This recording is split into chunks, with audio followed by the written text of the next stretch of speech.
नमस्ते। आज मैं पुनः आपके सामने हमारी अपनी मैनपुरी की कीर्ति पताका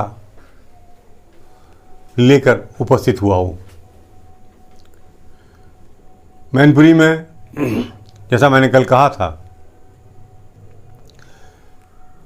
यहाँ पर मातृवेदी संस्था का गठन हुआ था। ये एक क्रांतिकारियों की गुप्त संस्था थी जिसके बारे में ज़्यादा जानकारी लोगों को नहीं होती थी। 18-18, 19-19 साल के नौनिहाल इससे जुड़े हुए थे। ये मातृवेदी संस्था गेंदालाल, राम प्रसाद बिस्मिल इत्यादि लोगों के मिलने से अपने अकूत ताकत से पूरे उत्तर प्रदेश में पांव जमाए हुए थी। लोगों को ये लगता था कि देश की आज़ादी के लिए अब बहुत देर नहीं है। ये वो समय था जब बंगाल विभाजन को अंग्रेज़ों ने मजबूरन समाप्त किया था, भारतीयों के लगातार प्रदर्शन और विरोध के कारण। ये वो समय था जब खुदीराम बोस को फांसी दी गई थी, पूरा बंगाल क्षुब्ध था। ये वो समय था जब कलकत्ता में कन्हई दत्त को फांसी दी गई थी और कन्हई दत्त के अंतिम संस्कार में कलकत्ता में इतनी भीड़ उमड़ी थी, इतना जनसमूह उमड़ा था कि तब तक के इतिहास में इतना जनसमूह कभी भी कलकत्ता में नहीं एकत्र हुआ।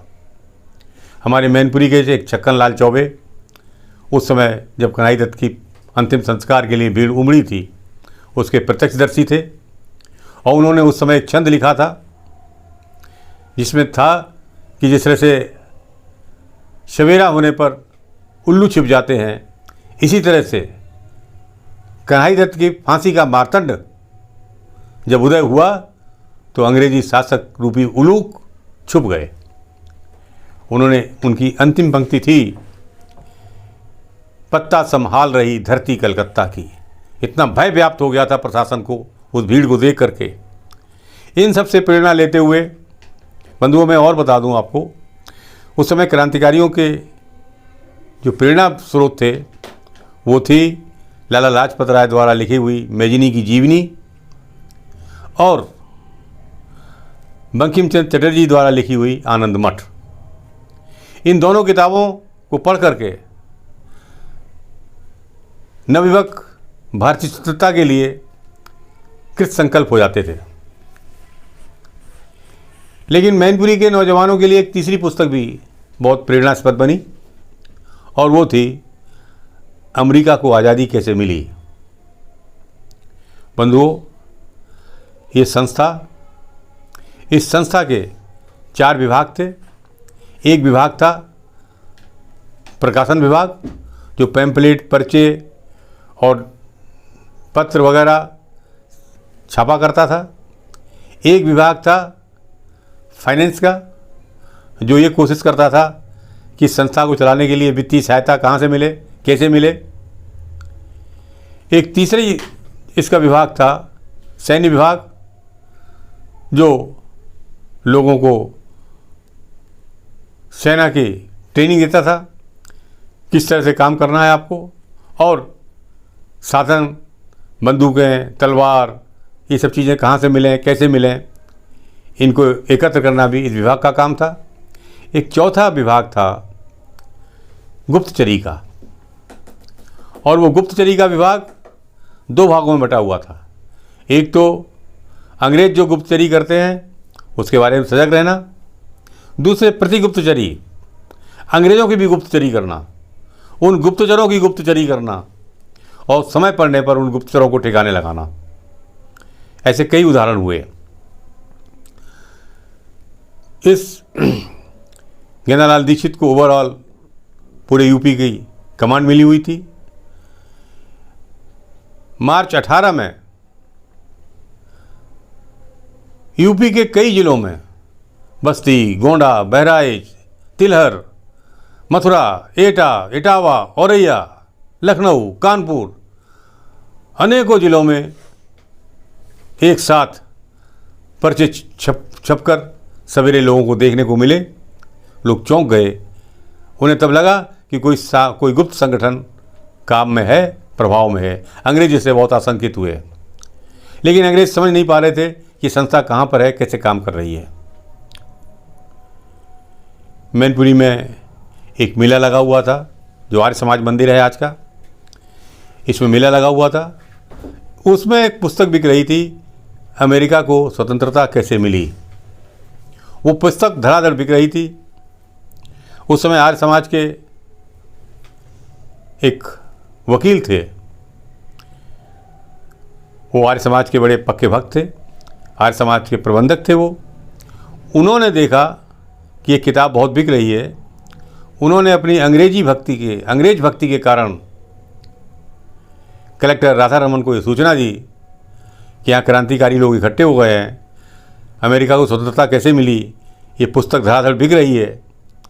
और ये खबर मिलते ही कलेक्टर ने छापा मारा, बहुत सारे लोग पकड़ लिए गए और उनमें से दो, एक तो वो वकील ने विश्वासघात किया और फिर माँ त्रिवेदी संस्था के दो सदस्य दलपत और सोमदेव, इन दोनों ने ये सरकार के गवाह बन गए और इन्होंने तमाम गवाहियाँ उन क्रांतिकारियों के खिलाफ दे करके उन सजा करवाई। बंधुओं, मैं कुछ आगे बढ़ूँ इसके पहले मैं चाहता हूँ कि आप इन नौजवानों द्वारा जो शपथ ली जाती थी उस शपथ को आप सुनें। शपथ यूँ ली जाती थी, आज मैं माँ त्रिवेदी गुप्त संस्था का सदस्य बन रहा हूँ। सदस्य की हैसियत से मैं सर्वशक्तिमान परमात्मा को सम्मुख रखकर प्रतिज्ञा करता हूँ कि मैं संस्था के कार्य एवं सामाजिक दायित्वों से कभी विमुख नहीं होऊंगा। भारत माता की सौगंध लेकर मैं घोषणा करता हूँ कि भारत माता का योग्य पुत्र होने के नाते राष्ट्र के प्रति किसी भी कर्तव्य से प्राण की अंतिम सांस तक पीछे नहीं हटूंगा। मैं अपना तन मन धन न्यौछावर कर दूंगा। सूर्य अपना ताप भले ही त्याग दे, चंद्रमा शीतलता त्याग दे, लेकिन राष्ट्रीय दायित्वों से मैं पीछे नहीं हटूंगा। मैं इस समिति के आदेशों से कभी पीछे नहीं हटूंगा। यदि मैं अपने कर्तव्यों से विमुख हो जाऊं तो इस समिति द्वारा दिए गए प्राण दंड को मैं सहर्ष स्वीकार करूंगा। ये उनकी शपथ होती थी। बंधुओं, ये नौजवान कहीं आगरा से एक बार तो पकड़ गए होते, सामान लेके आ रहे थे, बंदूकें वगैरह। चौकी पर, आगरे में चौकी पर उन्होंने उसका टैक्स मांगा और कहा कि आप हमें तलाशी दीजिए, इसमें क्या है। तो उन्हें हथियार छोड़ के भागने पड़े वहाँ से। पुलिस पीछे पड़ी हुई थी। अनेक प्रकार से छुपते छिपाते ये संस्था अपना काम कर रही थी और इस संस्था के माध्यम से राष्ट्र में एक जागरण हो रहा था। नौजवान यहाँ के इसमें सन्नद्ध थे। मैं इसमें तमाम जुड़े हुए जो हमारे नायक हैं, उन नायक के बारे में मैं आपको बताता रहूँगा। मैं आज आपको उस गीत से परिचित कराता हूँ जो ये नौजवान अपने आसपास, अपने माहौल में अपनी बात को रखने के लिए, लोगों को उकसाने के लिए गेंदालाल दीक्षित द्वारा लिखा हुआ ये गीत जो सुनाया करते थे, उस गीत से आपको प्रेरणा मिलेगी और ये लगेगा कि किस तरह से तत्कालीन परिस्थितियों में जन समूह को अपने साथ लाने के लिए, जागरण के लिए प्रयास किए जा रहे थे। गेंदालाल दीक्षित ने जो एक गीत लिखा था जन जागरण के लिए, नवयुवकों के लिए, आप सुनिए। अब फिर चेतियो रे, अब चेतियो रे, तुम हो भारत राज दुलारे, तुम्ही कटे महाभारत में। तुम हो भारत राज दुलारे, तुम्ही कटे महाभारत में। सूरवीर रजपूत फिर आला ऊदल कहलाए, लाखन भये सपूत, लाखन भये सपूत, अब फिर चेतियो रे। लाखन, आला ऊदल, लाखन कन्नौज का राजा। अब फिर चेतियो रे, अब फिर चेतियो रे, तुम हो भारत राज दुलारे, अब तुम चेतियो रे। तुम ही थे संबत 14 में, 1857 में, तुम ही थे संबत 14 में, हार गई तलवार, अब कैसे नामर्द बने हो, हिम्मत दीनी हार। तुम ही थे संबत 14 में, हार गई तलवार, तुम ही थे संबत 14 में, 1857 में, तुम ही थे संबत 14 में, हार गई तलवार, अब कैसे नामर्द बने हो, हिम्मत दीनी हार।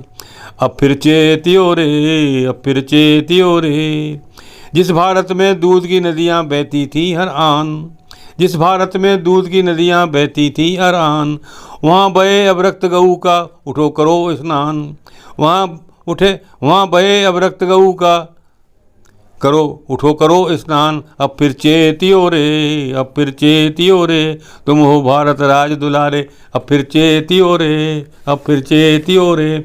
ये गीत, इस तरह के अनेक गीत मैं आपको प्रस्तुत करूँगा जो ये माँ त्रिवेदी संस्था के सदस्य लोग गाया करते थे, प्रेरणा लिया करते थे। आज बस इतना ही, कल के लिए फिर धन्यवाद। जय